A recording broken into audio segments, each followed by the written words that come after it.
welcome back to Helpful Human Design Tips.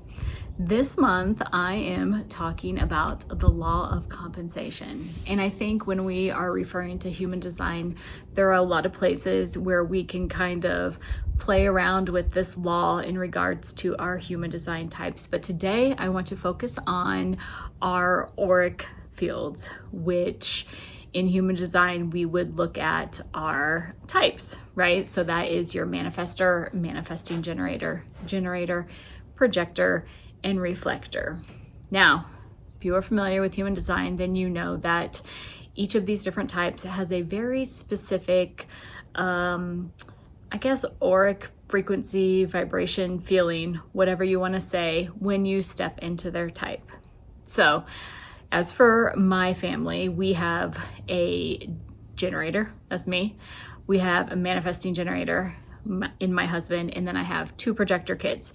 And so we have all very different vibes when you step in to our auric field, which is kind of like the bubble that is around you, and that first initial thing that you feel when you walk into one of our auras.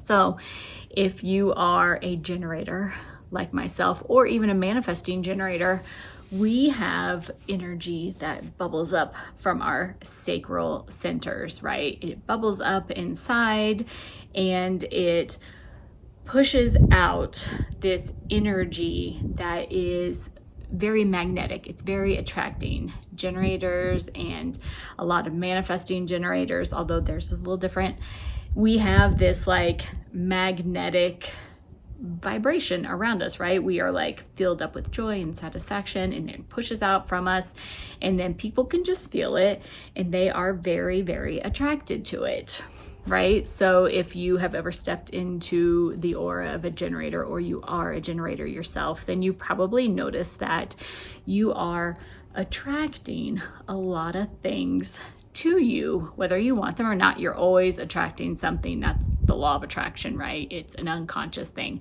And why we do that is because we are pushing out energy in order to attract things so that we can respond and, step into our strategy.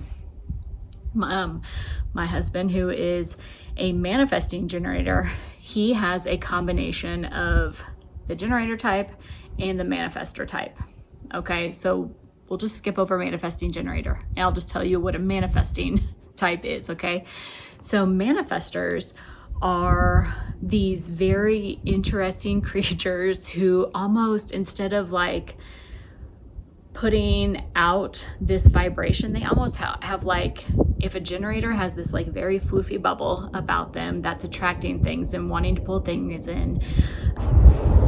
Manifesting energy is meant to be very, it's kind of meant to be very compact. They are meant to be hanging out in their own space, doing their own thing, bringing their ideas into fruition, and then their strategy is to inform. When they are ready to go out into the world, then they inform people around them, and they kind of break open their little barrier, and they say hey, look, this is what I've been doing, this is what I've been thinking, and then that's how they start their process.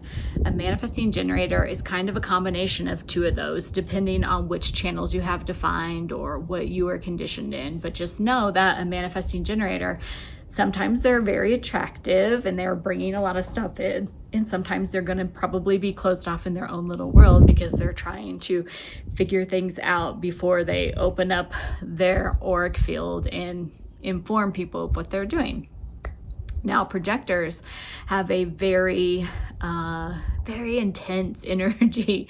I can say that because I live with two of them, two very small projectors, and their energy is very penetrating. They will come into your field and they will be yo, this is what's up. This is not what I want to do. This is not how this should be going. They're going to come right in and pinpoint exactly what needs to shift in which direction it needs to go in. And sometimes it can feel very intrusive, at least from what I can tell. But that is that's just how projectors are, right? They're here to lead. They are here to move the energy. They are very, very interesting. It's an interesting type. It's like almost difficult to describe. And whereas their energy is so penetrating, they can get very bitter if they don't wait for their strategy, which is to wait for that invitation, which has been, quite frankly, a very weird and difficult thing to teach your young children how to do. Like, you need to wait for the invitation before you just, spout out something that you want to say and have it be impactful in the way you want it to be impactful. It's a very strange thing that I am learning to experiment with and deal with, because obviously I don't want to shut down my kids' voices and I don't want them to ever feel like they can't tell me what's going on. But sometimes they will say things that I'm just not quite ready for, and so I don't take it as well as I should. So the projector energy is I think it's a very difficult energy to kind of vibrate with. And I say that the reflector energy is also, I think that's very different. So a reflector kind of I kind of always see a reflector as, in The Wizard of Oz, how Glinda the Good Witch, she kind of just comes down in a bubble, right? And then she just kind of floats down and then she goes off in a bubble. That's kind of how I see reflectors as. I see reflectors as their aura just kind of comes down, sits down in an environment for a little bit, takes a nice little taste of everything, what's going on here? What's going on here? Do I like this? I'm done with this now. And then they go off in their little bubble and they go off in their little unicorn ways. And then they go somewhere else and they touch down and they're just what's going on over here? Let me take the pulse of this situation. And that's how reflectors are. And because they are kind of, for me, floating in and out of the scenes, their strategy is to kind of wait for an entire lunar cycle before they can make a decision or make an informed decision for them, before they can kind of go out and do what they need to do in the world. It's a very different thing, but for me, this is the first interaction that I see when I think of the law of compensation, because when we are talking about energetic exchanges, these are the first things. These are just the natural parts of us that are going out there and exchanging our energy with people. And so if energy is a neutral thing, like we talked about last time, then this energy that we are putting out, the intentions that we have inside, in the way that we are thinking, and the way that we are feeling, and the way that we are living, whatever you want to say, this is going to inform the energy that is going out into the world and impacting people on their very first go. What are you? What is your type? I think the energy types is so very different, and I have been taking this really fascinating class by Eden Carpenter, where she has been diving into the world of your conscious design versus your unconscious design, and how those two mesh together to be your complete complete human design in general. And it's been so fascinating how there are so many different facets, because if you are consciously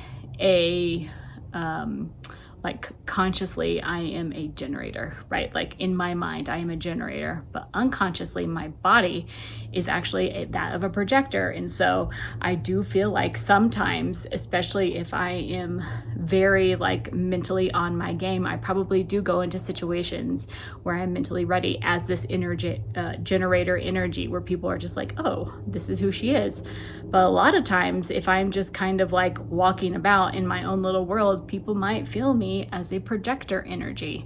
So it's just very fascinating. There's so many facets of human design, which is why I think it's such a great thing to play along with when we are talking about the universal laws, because the universal laws can be interpreted in so many different ways. And I think that when you start playing around with the nuances of it, and then you add in the human design and you see how the energy flows through there, I think it's like super, super fascinating. So that's what we're talking about this month. We are talking about how are we seeing the law of compensation in your human design. So your tip for today is to play around with how you go into situations. Do you think that if you are a generator, are you walking into a situation and you are just kind of like attracting things to you in order to respond? If you're a projector, do you find that you are kind of just moving towards something that needs to have its energy rearranged or moved in a certain way? If you're a reflector, are you kind of just like moving in like Glinda the Good Witch in her little bubble and just tasting everything along? I'd love to know, because I think that it's a really good place to start when we're talking about this particular universal law. So that is all I have for you today, and I will catch you guys next time. Bye.